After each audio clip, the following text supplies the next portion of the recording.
Welcome back, everyone. Before we dive in, make sure you drop your thoughts and the lessons you took from this story in the comments. And don't forget to like and subscribe. Let's get into it. My girlfriend's friends laughed, and the sound felt like it bounced off the glass and polished wood of the restaurant. "Why does he dress like a broken turn?" one of them said, not even bothering to lower her voice. My girlfriend, Serena, glanced at me, then looked away and actually smiled at the joke. I lifted my beer to my lips, took a slow sip, and let the words slide over me like cold water. In that moment, I decided not to flinch. I just looked at Serena, nodded as if I had heard something mildly amusing, and said, "Got it." I stood there in my thrift store blazer and well-worn shoes, feeling the room, feeling my stomach tighten, and realizing this Christmas party might be the night everything finally came into focus. My name is Kendrick, and I am 32 years old. I had been with Serena, who was 29 years old, for about 18 months at that point. We met through mutual friends at a small birthday dinner in downtown Seattle. She worked in social media marketing and introduced herself with an easy smile and a quick joke about how her entire job was making ordinary moments look more glamorous than they really were. At first, she seemed down to earth. She loved cheap taco places, did not mind taking the bus, and laughed at her own clumsiness when she tripped over uneven sidewalks. From the outside, we looked like a typical couple just trying to make it in an expensive city. There was one thing Serena did not know about me, something I did not really tell anyone. 3 years earlier, I had sold my artificial intelligence startup for more money than I had ever imagined I would see in my lifetime. The acquisition had been quiet, mostly inside the technology world, but it was enough that I would never have to work again if I did not want to. I signed the papers in a conference room that smelled like coffee and dry erase markers, walked out into a cold Seattle afternoon, and felt completely numb. People imagine that much money feels like winning the lottery. For me, it felt like inheriting a family curse. My fear came from watching money destroy my parents' marriage. My father built his own success in technology during the 1990s, back when the internet felt wild and full of possibility. Almost overnight, people started treating him differently. Family friends who had never called suddenly wanted to grab lunch. Relatives appeared with business ideas and emergencies that always needed cash. My mother began spending like wealth itself was a personality trait, hosting parties designed to showcase what we owned rather than who we were. By the time they divorced, I could not tell who actually cared about my father versus who cared about his investment portfolio. I learned early that money changes the way people look at you, and not always in ways that feel human. So when my own company was acquired, I made a deliberate choice. I kept living like a regular person. I stayed in my 8-year-old Subaru instead of buying a foreign luxury car. I renewed my lease on a modest one-bedroom apartment in Capitol Hill that cost $1,800 a month. I bought clothes from thrift stores and Target, wore the same dark jeans to most social events, and used a cracked phone case until it finally gave out. My idea was simple. If someone chose me while I looked like just another overworked Seattle technology worker scraping by, then maybe I could trust that they saw me, not my balance sheet. Serena seemed perfect for that test at the beginning. She did not push for expensive restaurants. She happily split Taco Bell receipts and Venmo requests for groceries. Our early dates were simple. Walks around Green Lake, cheap movie nights, cooking pasta together in my small kitchen while she played old rhythm and blues songs from a playlist on her phone. She talked about wanting a partner, not a provider. "I do not need anyone to save me," she said once as we walked past a row of glossy car dealerships. "I just want someone who shows up." At the time, I believed her. The change began when Serena's social circle started tightening around us like a belt pulled one notch too far. Her closest friends, Tanisha and Shanice, were loud, confident, and always dressed in designer pieces that caught the light. Tanisha worked in investment banking and would not stop talking about her boyfriend's salary, how his bonuses came in, what he really should be earning. Shanice had married a surgeon, Damon, and she treated his career like a trophy. Every brunch turned into a scoreboard. Who had the better apartment? Whose partner drove the nicer car? Whose vacation photos got the most engagement? Slowly, without anyone saying it directly, I started failing their tests. One evening a few months before the Christmas party, Serena and I were sitting at my kitchen table with a grocery flyer spread between us. We were planning meals for the week and arguing over whether to buy the store brand or the organic version of something. Serena sighed, tossed her pen down, and said, "Why do we live like college students?" Me and Shanice were talking about Napa last week. She and Damon just got back from a wine tour. Meanwhile, we were over here splitting grocery costs and using coupons. I tried to keep my voice calm when I answered. "We could go somewhere nice sometimes," I said. "Money is not really the issue." She frowned and shook her head. "You work for some tiny consulting firm, Kendrick. Be serious. We cannot pretend we are in the same world as they are." I told her that I did all right, that my financial situation was more comfortable than it looked, but she had already made up her mind about what my life looked like from the outside.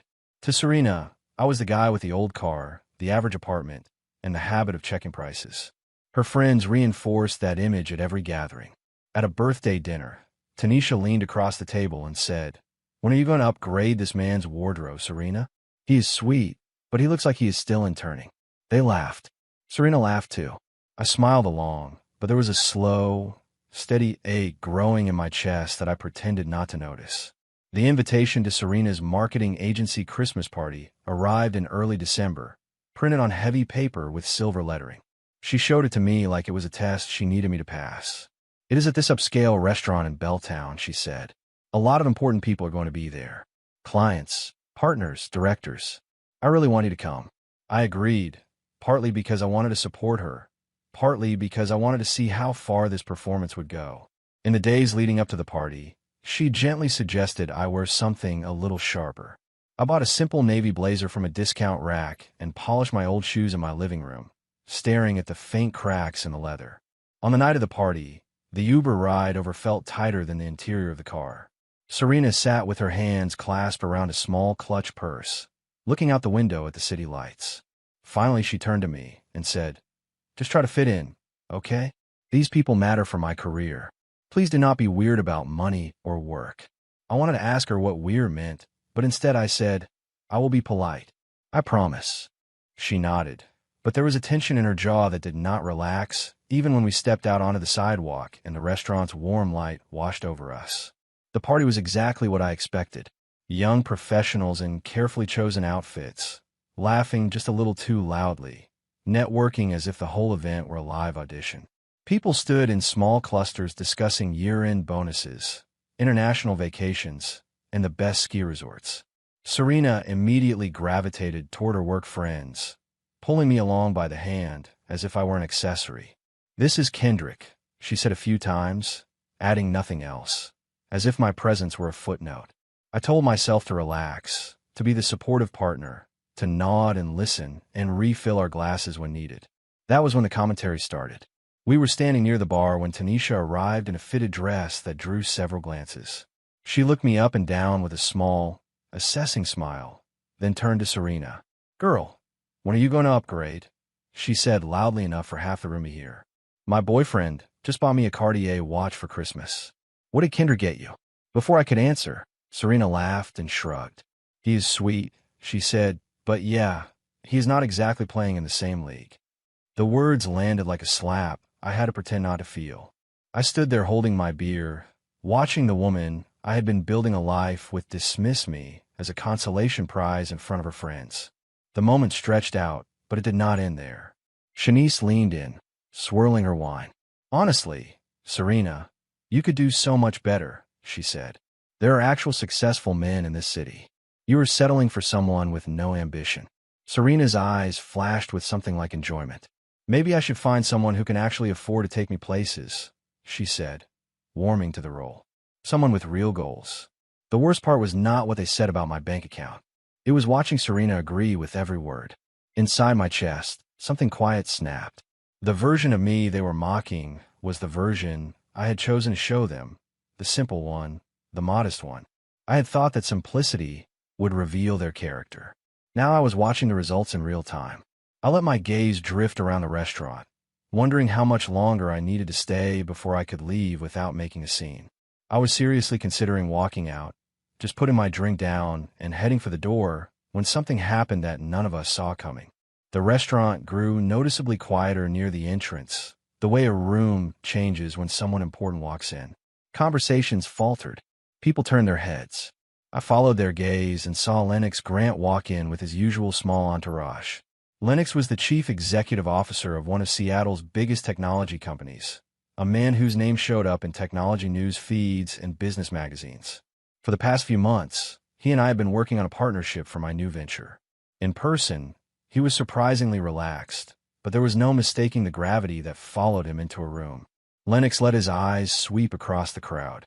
For a second, it looked like he was searching for someone, and then his face lit up when he spotted me near the bar. "There is the genius I have been looking for," he called out, his voice cutting through the background music as he walked straight toward our table. "Kendrick, perfect timing. Are you ready to change the world again?" The conversation at our little cluster stopped instantly. Serena and her friends stared at me as if they had never actually seen me before in their lives. I put my beer down and extended my hand. "Good to see you, Lennox," I said, doing my best to keep my tone casual. "I'm just here enjoying a Christmas party. How is your family?" He clasped my hand with both of his and smiled. "They are great," he said. "Listen, I just got off the phone with our board about the partnership. They are all in on the $200 million. Your track record speaks for itself. That artificial intelligence exit you pulled off was brilliant, and now this new platform, you're going to revolutionize the entire industry." Around us, people fell into a hush, pretending not to listen while very much listening. I could feel Serena's stare burning into the side of my face, but I kept my attention on Lennox. "We should probably discuss details somewhere more private soon," I said. He nodded eagerly. "Of course," he said. "I just had to tell you this in person. Our investors are calling you the next Elon. After selling your first company for $40 million, and now this, you're going to be the story everyone talks about this year." That sentence detached itself from the conversation and floated over our table like a flare exploding in a dark sky. Tanisha froze with her glass halfway to her lips. Shanice's eyes widened in open disbelief, as if she were trying to do the mathematics in her head and failing. Serena looked like someone had kicked a chair out from under her. The same man they had been mocking as a broken turn was suddenly a person who could buy and sell everyone in that room without blinking. Lennox and I talked for a few more minutes about timelines, legal teams, and a possible interview with Forbes magazine. Then he clapped me on the shoulder and drifted away to greet the next cluster of people. The moment he left, the air around our table changed temperature. It was like someone had flipped a switch. Serena grabbed my arm, her nails digging slightly into my sleeve. "Oh my God, babe. Why did you not tell me any of that?" she said. Her voice had gone soft and breathy, the way it did when she wanted to charm someone. "We were just joking around. I think you were amazing." Tanisha stepped closer, her earlier smirk replaced by bright curiosity. "So, Kendrick, tell us about your work," she said. "What kind of companies have you built? How did you get into artificial intelligence?" Shanice nodded eagerly, asking about my fascinating career trajectory. 10 minutes earlier, they had been encouraging Serena to leave me for someone with real goals. Now they were hanging on every word I said, laughing too quickly at my jokes, touching my arm when they made a point, asking if I ever mentored younger entrepreneurs. I felt as if I were watching a play in which everyone had abruptly switched roles without changing costumes. Inside me, something settled into place. These people did not suddenly respect me because they had discovered my character. They respected my bank account. The version of me they had mocked had not changed. Only their perception of what I could do for them had shifted. "I think I'm going to head home," I told Serena quietly when there was a gap in the questions. She blinked in surprise. "What?" "No, stay," she said quickly. "Everyone wants to meet you now. This is huge for my team. They're going to be talking about you for weeks." That sentence told me everything I needed to know. Everyone wanted to meet me now. I had been standing in the same blazer, the same shoes, the same skin all evening. The only new information in the room was the number attached to my name. I stepped out into the cold night air and ordered an Uber on my phone. As I waited on the sidewalk, the sound of laughter and clinking glasses drifted through the restaurant's windows. My reflection in the glass looked both familiar and slightly unreal. The man in thrift store clothes with a secret that had just been dragged into the open. On the ride home, the driver chatted about holiday traffic, but I barely heard him. I replayed Serena's laugh, the way her eyes had sparkled when she joked about finding someone with real goals, and the way those same eyes had shifted once Lennox spoke my net worth aloud. When I got back to my apartment, I kicked off my shoes and sat on the edge of the bed with my blazer still on. My phone buzzed repeatedly on the nightstand. Serena's name lit up the screen over and over. At first the messages were confused. Why did you leave? And, are you upset? Then they turned accusatory. You lied to me about your job. And, how could you keep something that big from me? Later, they slid toward panic. We need to talk about this. And please answer me. I let the phone buzz itself into silence. I needed space from her voice, from the frantic shift in tone, from the feeling that I was a stock whose price had suddenly spiked. The next day, I finally agreed to meet her.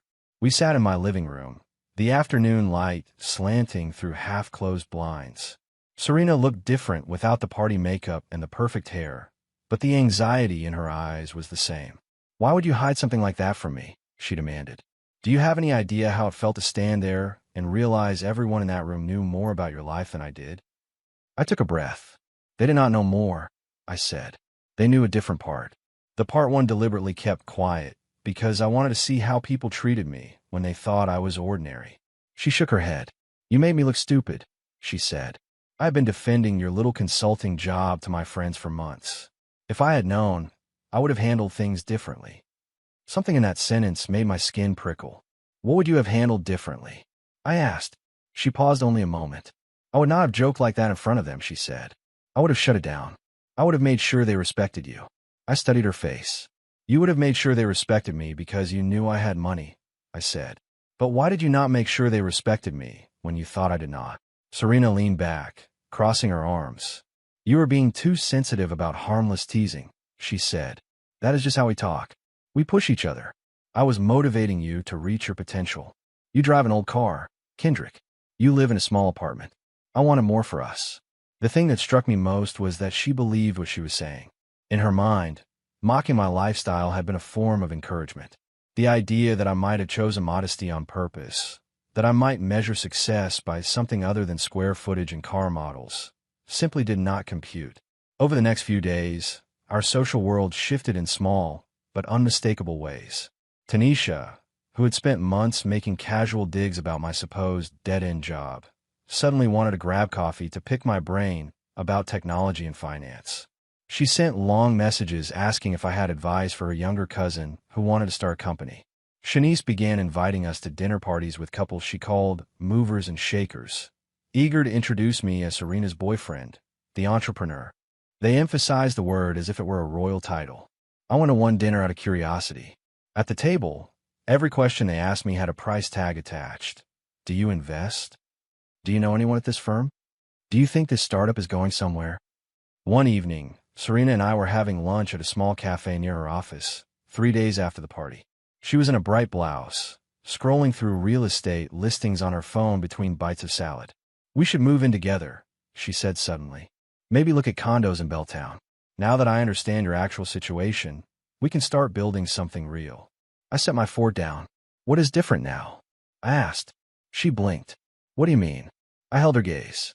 What is different about me now compared to 3 days ago?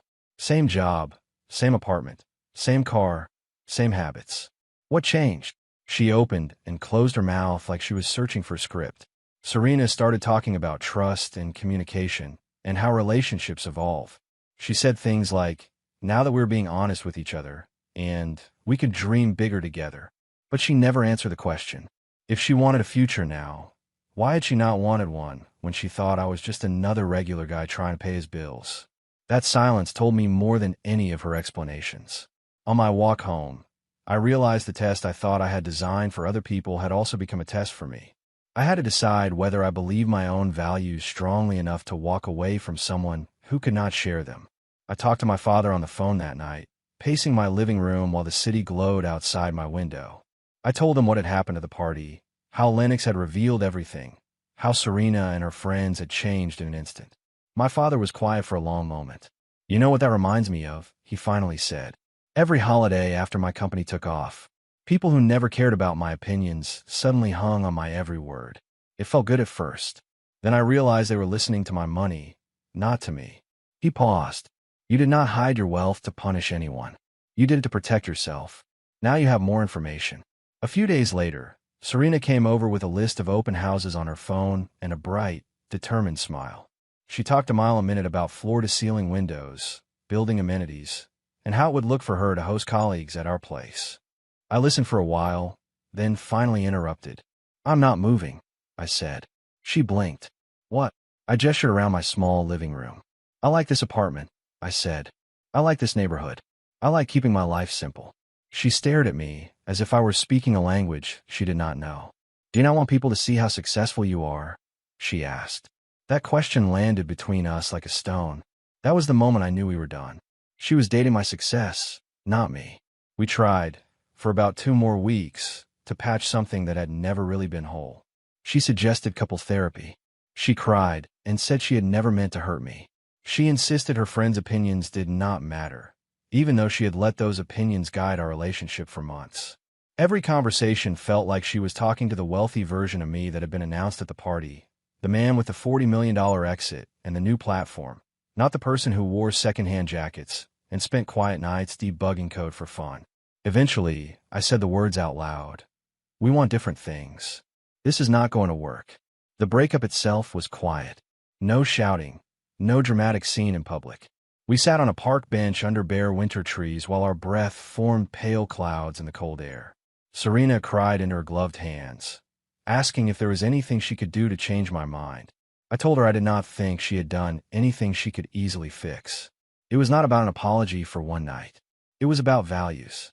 She wanted a life measured in visible markers: homes, parties, vacations, the admiration of friends. I wanted a life where the person beside me cared more about who I was at my most ordinary than who I could be at my most impressive.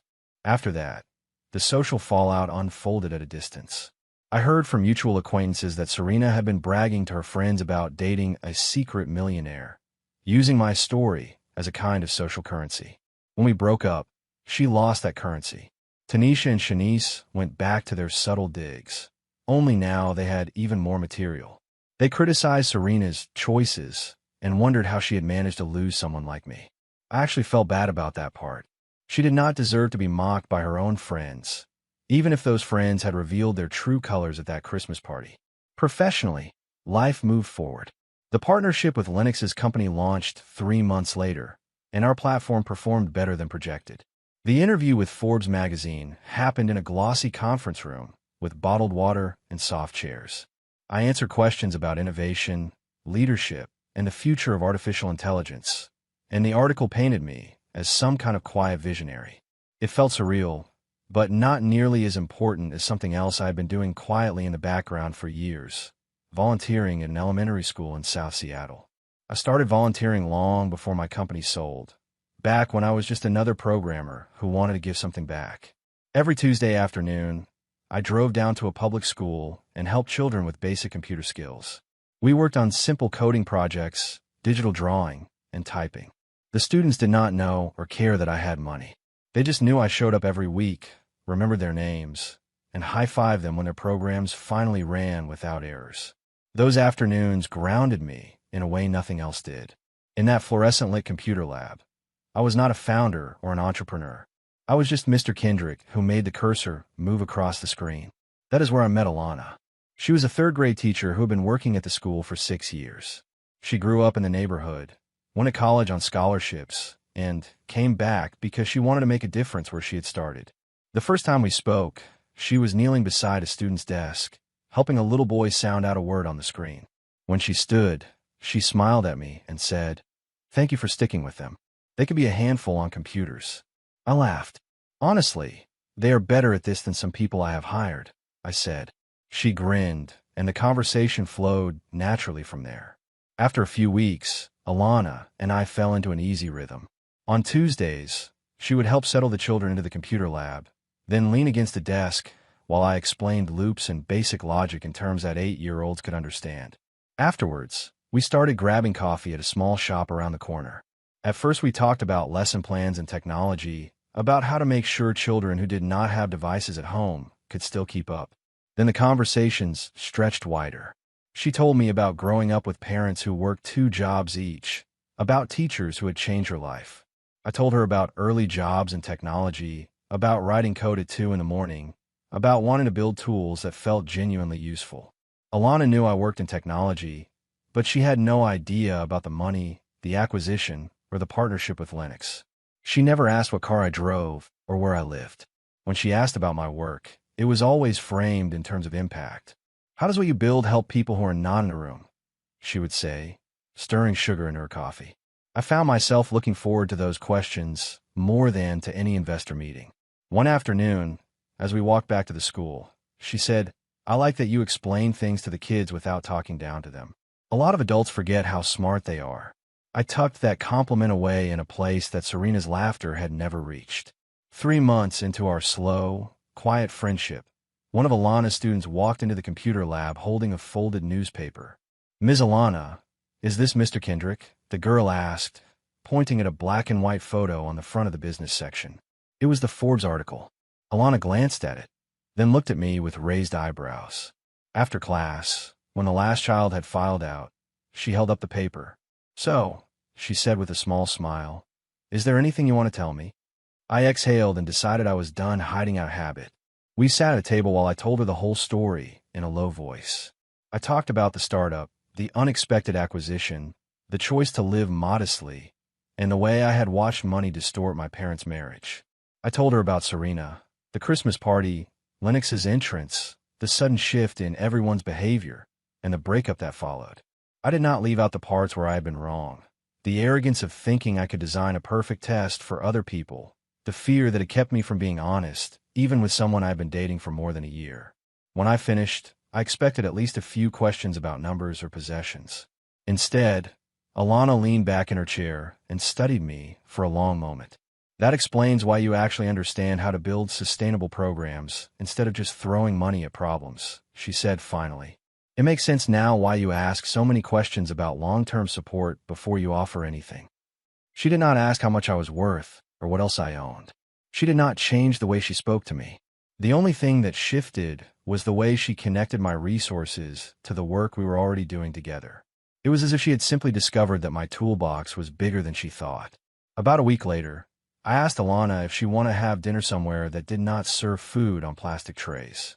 She laughed and said yes.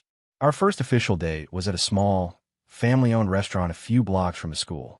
We sat in a corner booth and talked until the staff began stacking chairs. We did not order the most expensive things on the menu. We did not post any photos. She never once asked what else I could afford. Over the next 2 months, we kept seeing each other.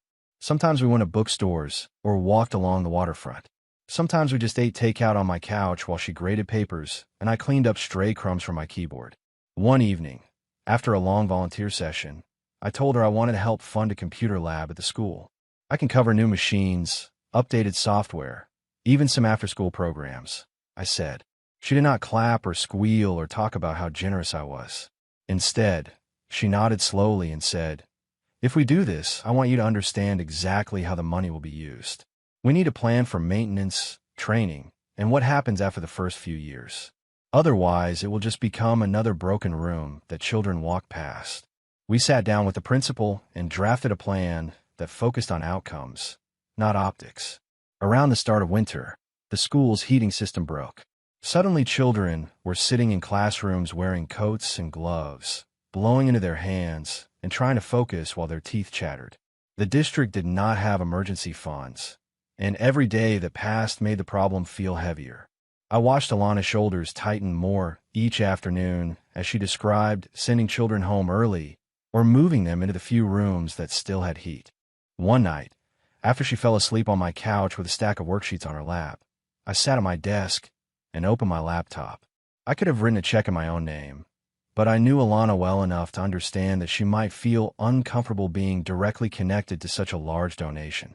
So I structured the money as an anonymous gift through a small foundation I had set up for exactly this kind of situation. Within a week, contractors were in the building, replacing old pipes and repairing ancient units. The principal called an emergency staff meeting and announced that they had received unexpected funding to fix the heating system. Teachers cheered. Some of them wiped their eyes. I watched from the back of the room, leaning against the wall. Alana cried during that meeting. Not because someone with money had swooped in dramatically, but because her students would no longer have to shiver through math lessons. That night, she and I sat in her small kitchen while she stirred a pot of soup on the stove. It was one of the most beautiful things I have seen, she said quietly. A community coming together to make sure children are not forgotten. Whoever that donor was, they care enough to act quickly. I want to tell her it had been me, but I kept the words behind my teeth. It felt better simply to sit there, listening to her talk about her students' relief. Weeks passed. The new heating system worked. The computer lab plan moved forward. Children who had once hesitated to touch a keyboard were now arguing about how to fix each other's code. Alana kept treating me exactly the way she had before she knew about my net worth. When she teased me, it was about how long I took to choose a sandwich or how I always forgot where I set my keys, not about my car or my apartment. When she praised me, it was for showing up every Tuesday, even when I was tired, or for spending 3 hours helping a child debug a stubborn loop. Sometimes, on quiet nights, my mind drifted back to Serena and that Christmas party. I remember the cold air on the sidewalk, the sharp taste of beer, the moment Lennox said the number out loud. I remember the way Serena's posture straightened when she realized what I was worth, and the way her friends suddenly leaned in. I also remembered Celestia, the restaurant manager from that night, who had walked over after Lennox left and quietly asked if I was all right. Rich or not, being put on the spot like that looked rough, she had said, setting a glass of water in front of me. She had no reason to care about my feelings except basic human decency. At the time, I had not fully understood how much that small kindness mattered.